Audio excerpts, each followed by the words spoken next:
and welcome back to another video. We are going to be doing another commission today. So I've just recently had this order through the website for an A5 commission of this beautiful pup. As always, I will be using my Bortoletti dip pen, which, yes, is still broken. I still haven't replaced it. They're quite an investment, so I will be waiting a little bit of time before I replace that, but I will be using my Bortoletti dip pen and my Bortoletti ink. So to get started, as usual, I will be doing my grid process.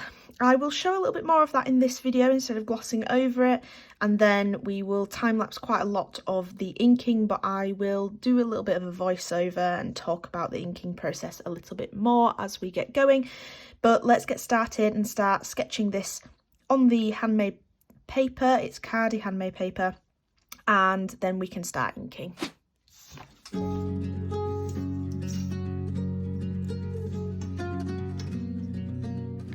So if you're unfamiliar with this gridding method, it is a really simple, easy way to transfer an image onto your paper without the use of a Lightbox or, printing it out as a line work or anything like that. So I tend to work on a 1:1 scale when I'm doing up to A4 size, just because my printer can print at A4, so I'll size it to whatever size I want. It's usually a 2x2 centimetre grid on the image, and then I draw a 2x2 centimetre grid on my blank paper very lightly so that I can rub it out very easily, and then I just take each square by square and I copy what's in that square in the corresponding square on my plain piece of paper. Now, it's quite a simple method to do when you're doing a 1:1 scale, but I actually found this method the best for also upsizing. So say, because I can't print any larger than an A4 piece of paper, say I was drawing at A3 scale, I will print it out as large as I can, so A4, draw a 2x2 centimetre grid on that, then I will measure how wide my A3 paper is and I will upscale that grid. So say we do a 2x2 on the A4 piece of paper from the reference, and we draw a grid twice the size, so we do a 4x4 centimetre grid on the A3 piece of paper, and that means that what I draw in the squares will match what's in the smaller square as it will on the bigger square, and it's just the best way of transferring it. You're breaking everything down into shapes rather than looking at the image as a whole, because sometimes that does throw you off, and especially with a pet portrait or something like this, I find it the best way of doing it because I can get the most precise sketching of that pet portrait as I possibly can, and I highly recommend trying it. I've done it multiple times, and I just find it the better way of doing it, to be honest, in my personal opinion. Obviously some people may differ, some people may do it very differently, but in my opinion, and it just works for me basically. So when I sketch out, like I mentioned, I do the grid very fine, very light, so that I can rub it out later, because obviously we do not want that grid to show through. I have had it in the past where I've done it a little bit too dark and I've really had to battle to rub it out, and at the end of this video you will see that I actually use my putty eraser, because it's actually much lighter and it will erase in the little grooves of the paper a bit better without stripping my paper like a normal rubber would. Then I take a photo of my sketch and I put it onto my iPad on Procreate, and I overlay the images together, and I do this, as you can see, I do this multiple times. I will spend like a good half an hour to an hour just upping and downing that opacity so that I can see the image underneath and see how my sketch compares. And sometimes, as you can see here, I've had to rub out an eye because it's not quite right, and it's just the best way of sometimes doing it, because these eyes ended up being in the centre of a grid. Now, although I'm breaking it down into shapes, I found it very difficult to kind of get the proportions right in there or the angles right. It's much nicer when the eye overlaps on a line so that you can kind of break it up even further. So sometimes I have to bring it into the iPad just to double check that, but equally I would imagine putting it over on a Lightbox would also work just the same. Although you may say that doing that you may as well trace the image, which if that works for you then much better. But yes, I tend to highly rely on my iPad, and sometimes I'll use it mid inking too, so that I can refer back to it, because I've almost overlaid my grid onto the image digitally as well, which is always a handy thing to have. So onto the inking itself, I do tend to always start with an eye. Now, I always thought, why on earth do I do this? But I think what's the saying? The eyes are the gateway to the soul. I feel like if you get your eyes right, the rest of the portrait tends to go better. Sometimes when I've started with an ear or a nose or something, I don't get the feeling of the dog. I don't get the feel of the personality or the affection in the eyes for the owner in the picture, because obviously this picture has been taken by the owner and or friend or someone who the dog obviously has some sort of love for, and the key to capturing that is the eyes, obviously. So I do tend to start with those eyes, usually only one. I don't know why I started with two on this one, but yeah, I usually start with the left eye, kind of do the left ear, then I migrate over to the right eye, right ear, and then bring them both together in the centre with the nose. I don't know, it's kind of my own little ritual, and I think it's good to have a little ritual. It's very nice. I do find that the dogs with longer fur are much easier to do. You'd think not, because there's a lot longer fur, there's a lot more crevices and things like that to do, but I find that you can really get some deep shadowing and some deep contours in the fur and the shapes of the fur, especially say a spaniel's ears. I just love doing the curls of that. It's very time consuming, but I do love doing it, and I think that also captures the personality of the dog a lot as well.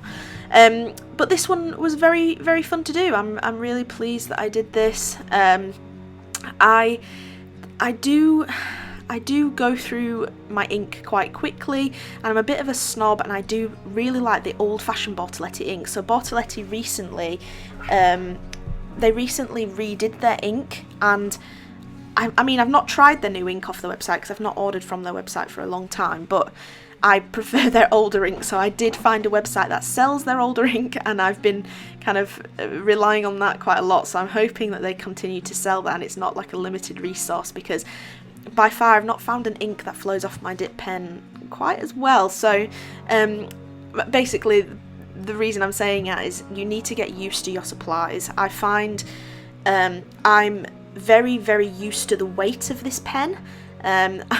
Granted, with this tip missing on it, it's slightly lighter, but yes, I am used to the weight of the pen.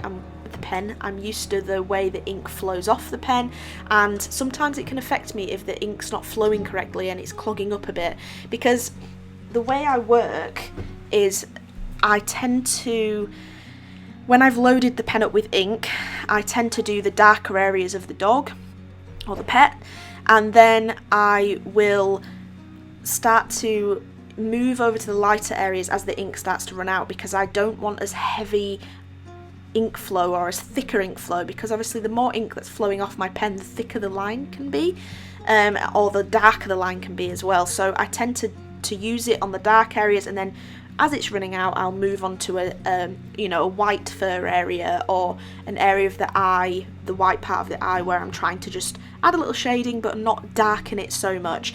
Now that method works to some degree, but sometimes it can also, it can also throw me off if I've misjudged how much ink's on the pen, or I've twisted the pen. Sometimes, as you can see, the tip of my pen has little grooves in it, and the ink's obviously flowing through those grooves into the tip of my pen. So if I twist that pen and start using a different edge, sometimes I can get a quicker or a more ink flow coming through that, and sometimes that can throw me off if I've really misjudged. So I just think getting used to your supplies is a massive, massive thing.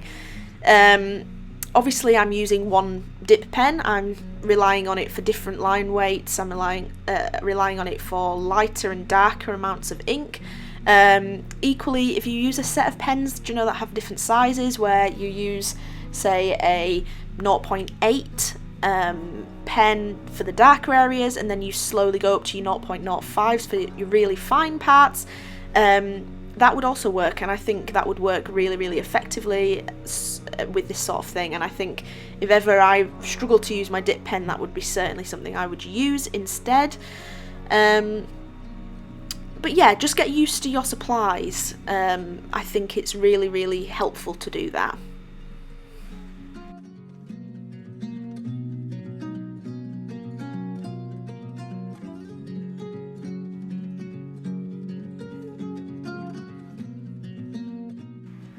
I really find doing the nose is really, really satisfying. I find if you can kind of mimic the shape or the direction of the curves, you can really make that nose stand out and look really, really 3D. It's a little bit of a longer process than doing the fur, say, because you are having to really look at your reference and really see where those grooves are, where the curves are, kind of where everything's going, and it can be a really satisfying but tedious process, but I find, again, like the eyes, the nose kind of brings it together. I've had some dogs where there's little patches of colour on the nose or something like that, and it can just make your pet portrait really personalised to that dog.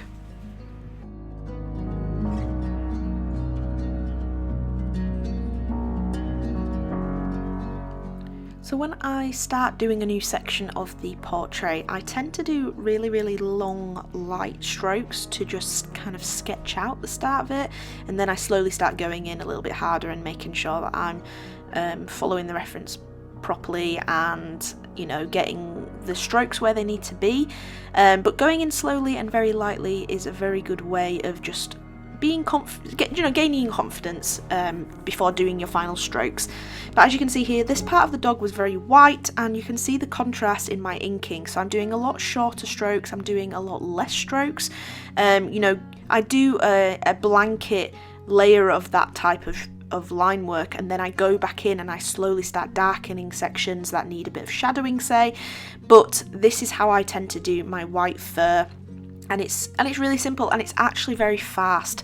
I've had a few completely white dogs in the past, and do you know what? They're the quickest inkings I do, because you don't have to do so much inking per se, and you tend to just kind of need to mimic the stroke of the fur, kind of have a glimpse of where fur would be and the direction it would be flowing, and you know, that's how you do your white fur. It's quite enjoyable, but sometimes, you know, you need the bit of a challenge, and I love a black and white dog. I think the contrast is really, really noticeable on a black and white dog when I do the inking, and I find it the most satisfying to do, and the most satisfying to watch as a process video as well, because you can really see those darker bits coming to life, and the shading and the curves and the contouring of the fur.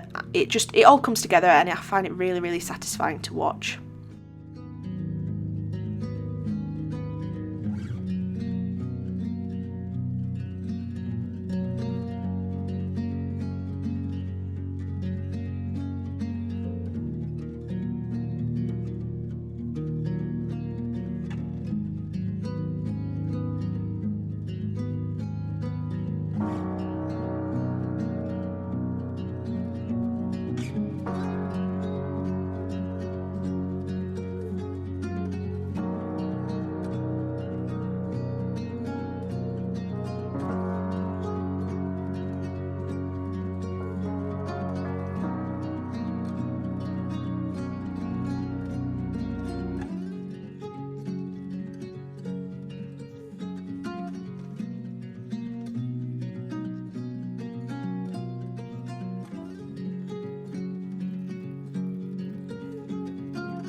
Doing these little kind of ruffles in the muzzle, I just find it so amazing. I love doing it. I love kind of adding that little bit of shading, and immediately in a line it just creates that kind of, you can picture it, can't you, where the nose is kind of scrunched up and the soft fur on that muzzle is got little wrinkles in it. I find that bit so satisfying. I love when a dog's photograph has that on, and I can have the excuse of doing that. Another part of the portrait that I do actually find a little bit harder, sometimes it works, sometimes it doesn't quite as well, is the mouth and the tongue. Now here, how satisfying is this? Kind of, it's almost like colouring in. You get little tiny parts of a pet portrait where you just get to colour in around what you've already done and just deepen a nice shadow with the contrast of the light, and it's so satisfying to me to watch. But say with this tongue, I do a lot of cross-hatching here in multiple directions because it's such a different texture to the fur, and I didn't want it to look like a furry tongue. That's weird. So I did a different technique, which is I cross-hatch in one direction, and then obviously I go in multiple directions after that, adding up layers and layers until I achieved the correct kind of shading. I probably went a little bit overboard on this tongue, to be honest, but I think it looks okay. I don't think it looks bad. I don't think I've darkened it to the point of it being completely black, but you can really see where, as I'm adding these layers, it kind of almost creates ripples in that tongue, just like the image, where the tongue's kind of curved round as it's flopped out when the gravity has pulled those corners down.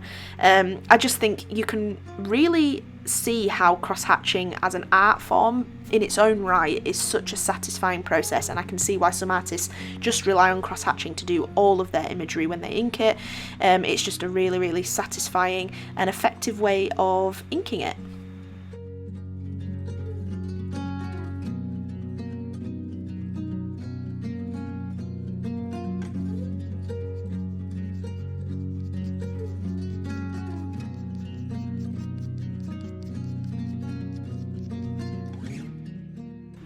So the parts of the portrait I actually find the most difficult are the neck. That's why I offer a square portrait, so that sometimes I just get to do the head, which is what I did for the Pettober for the most part. But the neck is the most difficult because you don't want to add so much shading like the image, because an image, like especially from this angle, the chest on the image is very, very dark, but you don't want to over darken it because you're going to detract away from the head, but you also don't want to leave it not as contrasting because again it'll blend into the head. So it's really, really difficult to find that fine line. And some fur on dog's chest can be matted or, you know, really curly or something like that, and it's really difficult to get the detail in to create it, to make it contrast, but also kind of not just make it look like a load of lines, if you know what I mean. So it's one area I still struggle with. As I'm filming this, as I'm doing this voiceover, I have just completed another pet portrait, and I put a lot more effort. It was an A4, so it's a lot bigger, but I put a lot more effort into the chest because it's bigger and it's more, you know, front of scene, and I put a lot more effort into it, and I'm really, really happy with it, and I feel like my progress with that has definitely improved. And here, just finishing up, I'm just rubbing out all the line work, and that is the final piece. I received a lovely hug from the person who commissioned me, so I'm really pleased with that, and it's always a nice feeling to get. So I hope you've enjoyed this video. Thank you very much for watching, and I'll see you in the next one.